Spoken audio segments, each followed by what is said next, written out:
আল্লাহু আকবার। In the mean time Abu Lulu এই খঞ্জর নিয়ে ওমর ফারুকের বুকের মধ্যে 3টা স্টেবিং করলেন। একটা মারলেন নাভির নিচে, মারার সাথে সাথে পাকস্থলী কেটে গেল।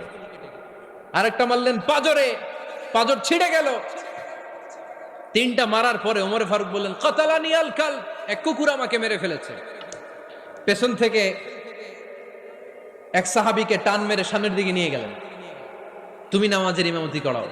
আর ওমরে ফারুককে বাকিরা ধরাধরি করে পেছনে নিতে আরম্ভ করলেন। আর এই আত্মাই আক্রমণ যে করেছে, সে কাতারের মাঝখান দিয়ে যেতে আরম্ভ করলো আর দুই দিকে ছুরি মারতে আরম্ভ করলো। 13 জন সাহাবীর গায়ে ছুরি মেরেছে, 7 জন সাহাবা স্পট ডেথ, জায়গায় মৃত্যু। এই ভয়ঙ্কর অবস্থা দেখে এক সাহাবী বুরনুস, এক ধরনের জুব্বা আছে মাথাওয়ালা, অনেকে জ্যাকেট পরছেন না এরকম মাথাওয়ালা, লম্বা জুব্বা আছে আরবরা শীতে পড়ে মাথাওয়ালা, এই মাথাওয়ালা জুব্বা বের করে এক সাহাবী জালের মতো তার দিকে উড়ায় মারল। ওই বুরনুসের মধ্যে পেঁচিয়ে আবু লুলু মাটিতে পড়ে গেল আর সুইসাইড করে ফেলল, নিজের বুকে নিজে মেরে আত্মহত্যা। যেই সাহাবীকে ইমামতির জন্য দাঁড় করালেন, উনি ছোট্ট সূরা দিয়ে প্রথম রাকাতে সূরা আল কাউসার, দ্বিতীয় রাকাতে সূরাতুল ইখলাস দিয়ে নামাজ শেষ। ওমরে ফারুক বেহুশ। ওমরে ফারুক কি বেহুশ। সবাই কান্নাকাটি করতেছে, সবাই দেখতে গেলেন, এখন হুঁশ ফিরে না।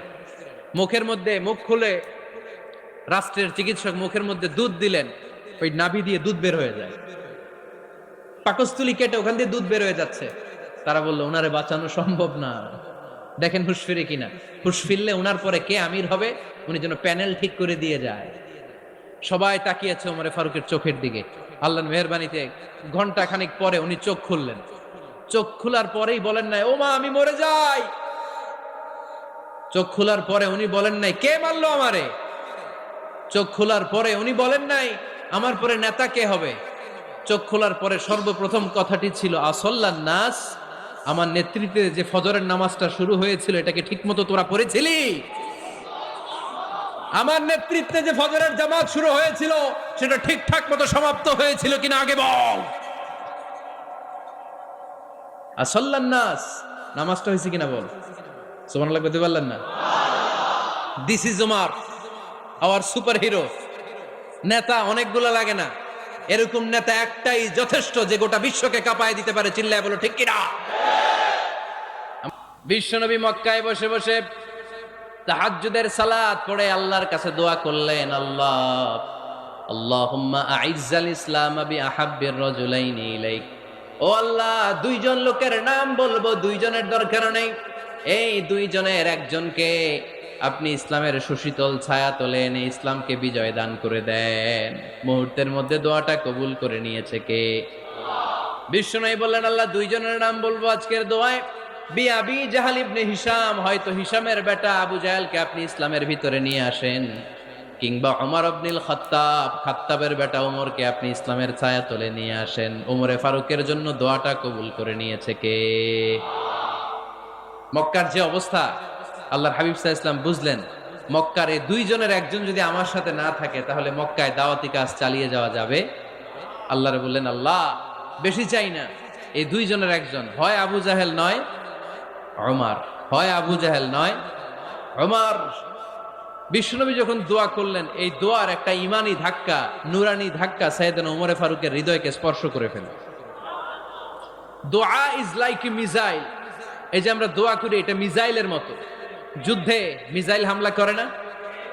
মিসাইল হামলা করার পরে এই মিসাইল লক্ষ্য বস্তুতে যে ভেদ করে, ঠিক কিনা? তেমনি দোয়ার মতো যদি আপনি দোয়া করতে পারেন, আপনি যেই জন্য দোয়া করেছেন ঠিক ওই জায়গায় যে আপনার দোয়া স্পর্শ করে। সুবহানাল্লাহ পড়বেন না? বিশ্বনবীর দোয়ার মাধ্যমে প্রথমে সাইয়েদনা ওমর ফারুকের হৃদয়ে এক ধাক্কা লাগলো। 2 নম্বরে রব্বুল আলামিন সূরাতুল হাক্কা দিয়ে ওমর ফারুকের হৃদয়ের মধ্যে দিলেন এক ধাক্কা। পড়েন আল্লাহু আকবার। কোরআনের ভেতরে সূরাতুল হাক্কা নামে একটা সূরা আছে না নাই? আল হাক্কাতু মাল হাক্কা ওয়া মা আদরাকা মাল হাক্কা। পড়েন আল্লাহু আকবার। বিশ্বনবী যখন দোয়া করলেন, ওই দোয়া যখন সাইয়েদনা ওমর ফারুকের হৃদয়ে স্পর্শ করলো, সাইয়েদনা ওমর ফারুক সব সময় বিশ্বনবীরে ফলো করতে আরম্ভ করলেন।